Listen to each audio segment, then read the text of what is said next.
guest today is winner of the Best Out of Area Act for the Exposure Music Awards East. That's right, isn't it? That's right. Bit of a tongue tire there. Yeah. She is the very lovely Tiger Lily. Welcome, Tiger Lily. Thank you very much. Thanks for having me. It's good to have you here. I read somewhere that a broken heart put you on the path to music. Is that true?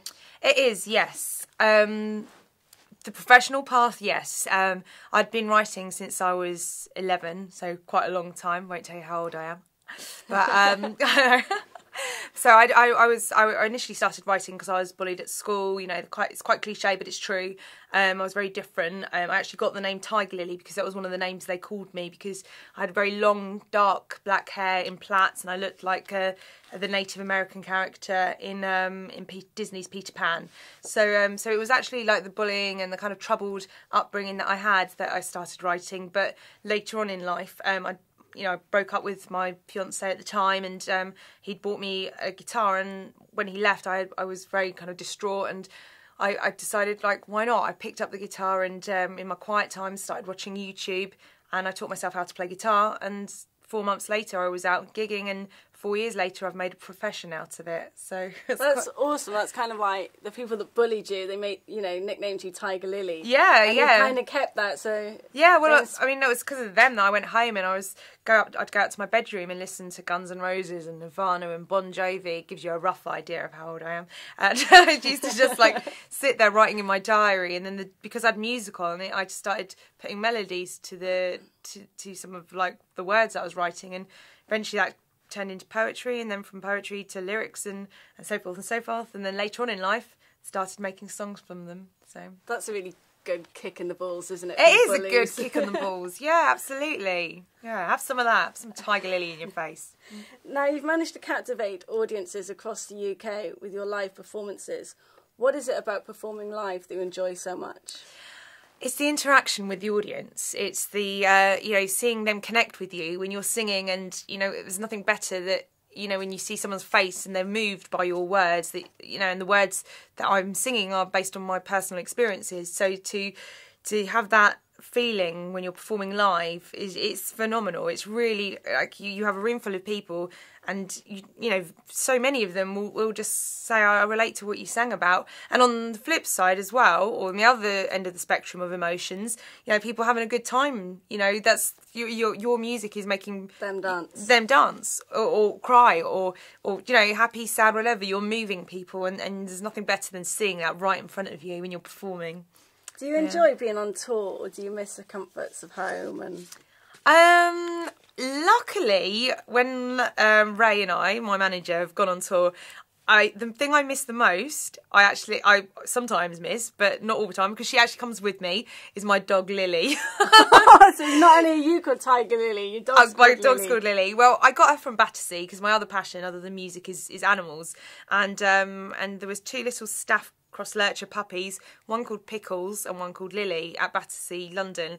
And I chose Pickles, but I thought, well, I might as well swap the names over, because I'm Tiger Lily, she can be Lily. I didn't really like Pickles, so it wasn't very rock and roll. Neither's Lily, but that's the softer side. But she comes with me. She's gig dog, roadie dog. Roadie dog. Yeah, so I do love touring, and there are things I miss, but I think generally I've got it pretty good when I go on the road, thanks to Ray.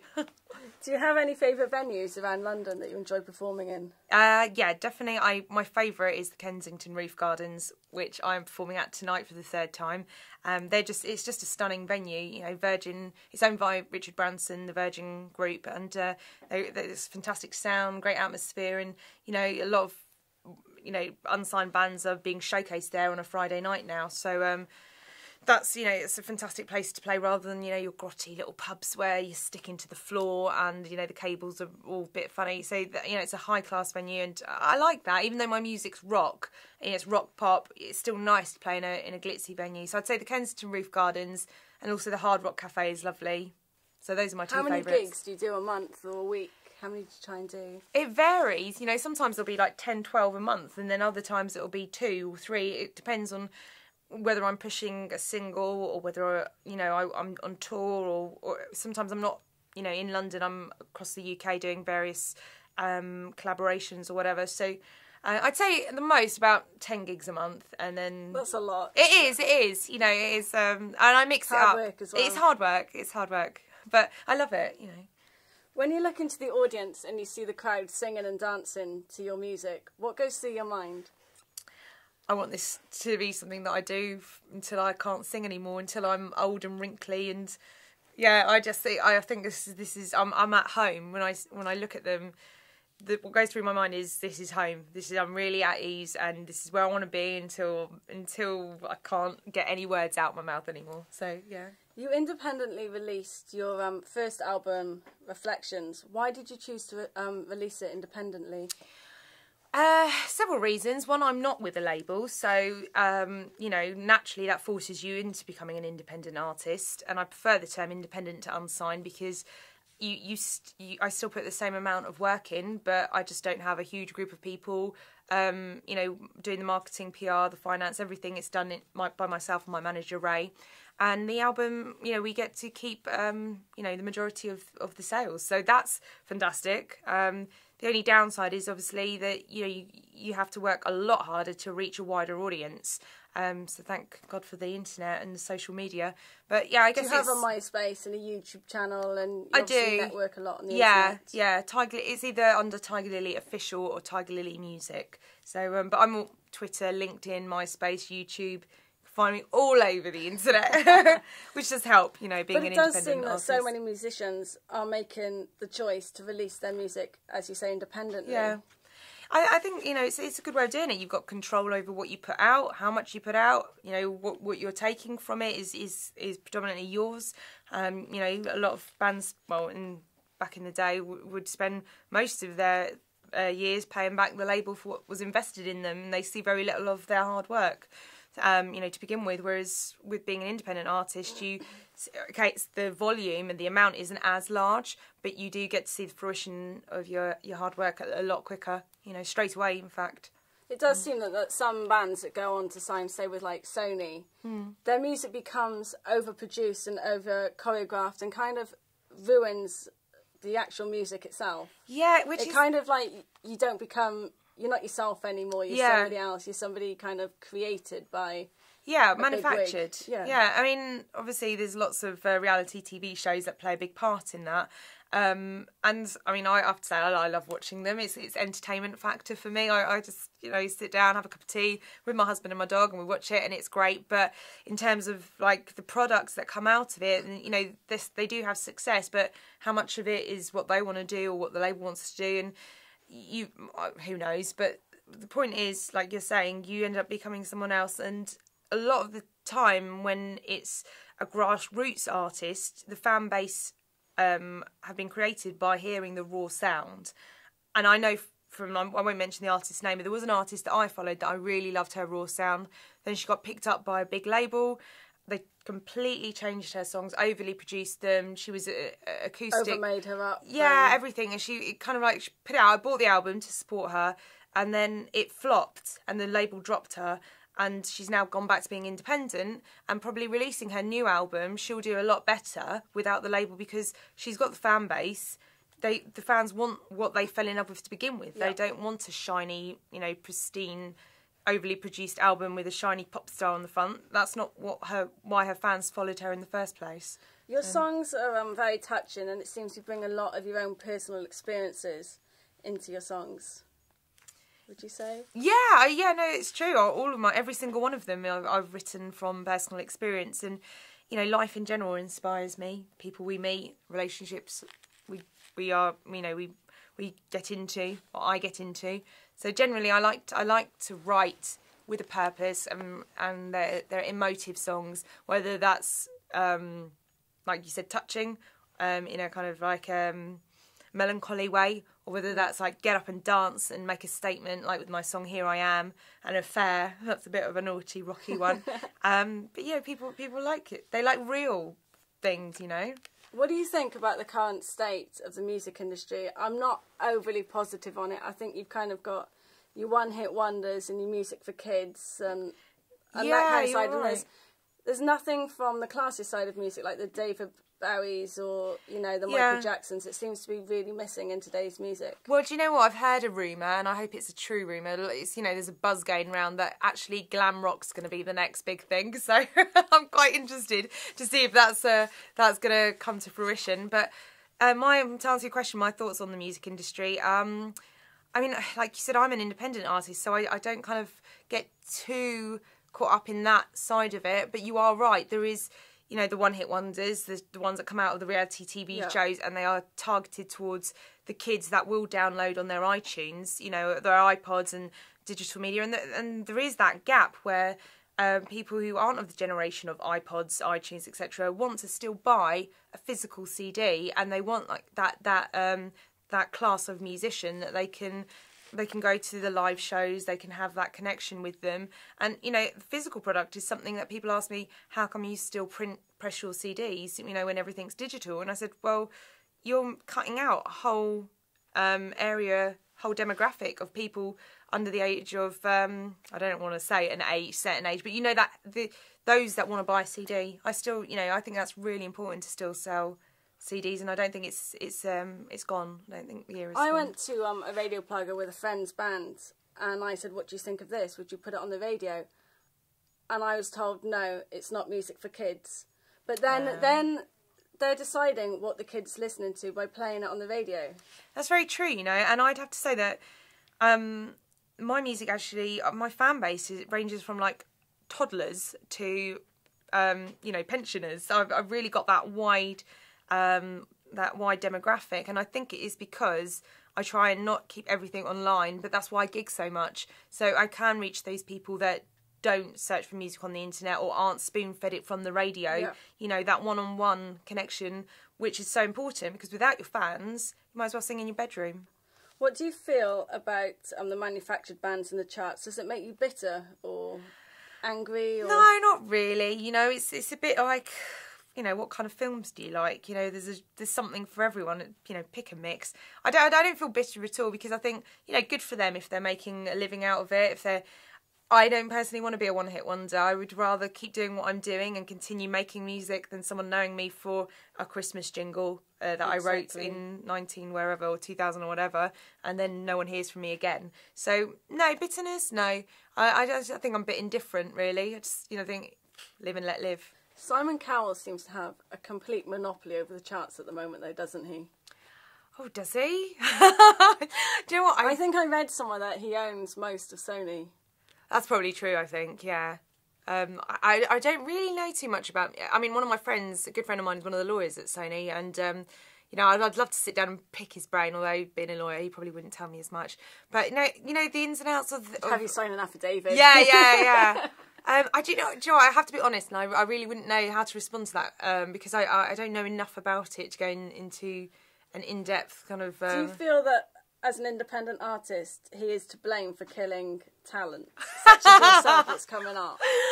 Well, I like to think I'm still alive, but killing talent... No, I'm joking. Is Simon Cowell... But it seems that, like, reality contests on the X Factor are kind of making it impossible and blocking the way for truly talented artists such as yourself. Yeah, no, that is true. It is true. It's, I mean... It is difficult, not impossible, but it is a lot more difficult because of those shows, because, you know, they have monopoly on the charts, and they, like you said, but there are artists who are doing extremely well without the likes of Simon Cowell, like Ed Sheeran, you know, absolutely inspiring how well he's doing, and the amount of work he's put in, and how young he is, you know, and that's not come off the back of a reality TV show or a big company. It's, you know, that is pure talent, doing it the grassroots way, and you know, and getting into the charts. So you know? If Simon Cowell approached you and said, I want to sign you, what would you say? I'd say, can you show me the contract, please, and I'll get my mate Luke to look over it. I've seen you at a few OK parties. You seem to be, like, constantly networking at the parties. Mm-hmm. Or are you there just for the free booze and champagne? Free booze and champagne is always nice for those that drink. I'm actually not a big drinker, so yes, I'm there for the networking purely. And it's like meeting the right person. Meeting the right people, and, you know, just getting your name out there. It's all good and well doing the social networking side of it, but, you know, there's a lot of people who don't still like social networking, so it's another area to cover face to face, people can get a good vibe from you. You know, you don't have any tone on over the internet. There's no tone to your voice. So a lot of the time you don't know if you're putting yourself across well enough. Whereas face to face, you build a rapport, you get contact, you swap cards. You know, follow it up on LinkedIn or whatever. And you know, I'd say I'm really good at that aspect of it. You're quite fast at it, aren't you? Yeah. You're planning a US tour. Yes. Later next year. Yes, in March. How did that come about? City Showcase, they are brilliant at kind of giving a platform for unsigned artists and sometimes signed artists to put a couple of their songs across to a panel of industry professionals. So it's a bit like a classier version of X Factor, although, and Nanette might not be appreciative that I said that relation, but she's ex-Polydor. Director of Polydor, and then what she's created is fantastic. You know, she books the artists. They're part of the union of City Showcase. It's at the Regal Room, and I played for her, and one of the panelists was an A&R guy from EMI, and it so happened that I meant the subject of my fan base being predominantly in America and Australia came up, and he said, I strongly advise that you go out there and spend some time out there. So straight away, I was like, I'm the kind of person that if I get advice, you follow it up. I follow it up because, you know, there's so many people that go, oh yeah, thanks for the advice, and then, you know, out there, in one ear, out the other. So I went back and I'd had a contact in New York who was a PR lady. She runs a company called We Rock PR, right. And she said she would be happy to do the PR for it, and then she sent me a list of venues in New York.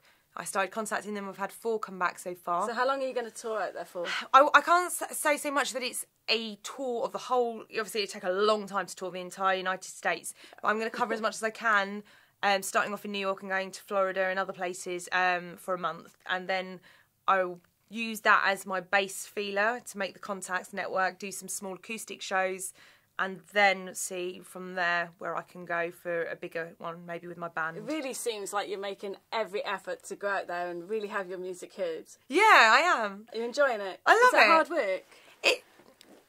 Yeah, do you know what? When you're it must drain you a lot. And... Yeah, I mean, like sometimes I get really run down because I do my own PR, my own marketing. Ray helps with the logistics and the finance. I do my own bookings. You know, like everything I do, like between myself and Ray. But then on top of that, I have to be the artist as well, write the songs, do my guitar practice, my vocal practice, work on the album, you know, everything else. So you have essentially what a manufactured artist would have, a whole team from a record company doing that. And as an independent artist, everything's done by yourself. So it is exhausting. And, you know, to catch my fans that are in different time zones, I find myself sometimes up at 3, 4 in the morning just to capture them as well. So, but, you know, the one thing I will say is that for whatever level I get to, I'm really proud of what I've achieved so far in this little time. You seem like you're buzzing off life, and you seem just full of so much life and energy. Or Starbucks. You're working on your album, Memory Lane. Yeah. When can we hear that? May. That's the goal. I always set myself like timeline goals, and the plan is for next year. I'm doing a big show at the Golders Green Hippodrome in February. Then going to America in March, and then I want to do a big launch in May for the second album, Memory Lane. And that is quite, even though it's not manufactured, I've kind of gone with a more commercial sound with that. So it should hit, again, a nice wide demographic. Last time I saw you, it was at Morton's. You were doing a gig, Fashion Week, wasn't it? Yes, closing party for London Fashion Week. And you had a cute little, very pretty bob. And now you've just kind of like shaved 3/4 of your head and gone really rock and roll. Yeah. Well, what inspired this look? Well, one of the reasons I have a quite good following is my connection with fashion, people in the fashion industry, and that I literally had fallen into that because I ended up playing so many, like I have a fashion TV's launch party a few years ago, and then different designers were styling me, etc. And so one of my main fan base or following has come from the fashion world, so people see who I'm wearing, what I'm wearing, when I'm wearing it, what style I've got. And I have to say, when I started out, my natural hair is very, very, like almost black, very dark brown and curly. It was down to here when I first started. And slowly it's gone like to every colour, every style. And people like it. You know, they follow, you become like, you kind of like become a product yourself. And it's like, what accessories does she have now type thing. And that, I mean, this reflects my music more than the cute bob. It was very, when I look at it, was very pretty, wasn't it? And Thank very you. kind of like silky and, you know, Eva Longoria style. Yeah, you know, and that's great, but it wasn't really. It wasn't you. If I lost probably about 3 stone and wanted to audition for a band like the Saturdays, that look would have been perfect. But, you know, for someone who does rock music, you got to look, you know, like what your music is, and I have a soft side to my music, and I have What sort of designers do you like? I like quite eccentric designers like Anoush Nagibi. I'm Iranian. Anoush is Iranian as well, and I'm a big fan of his.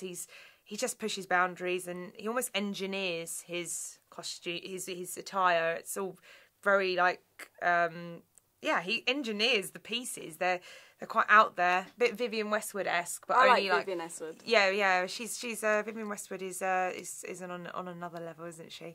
So I'd love to wear a Vivienne Westwood in my next music video if she gets to watch this. Maybe That'd she be can lend me nice, something. wouldn't it? Yeah. What music as a child did you listen to, and how do you feel it's influenced the music that you make today?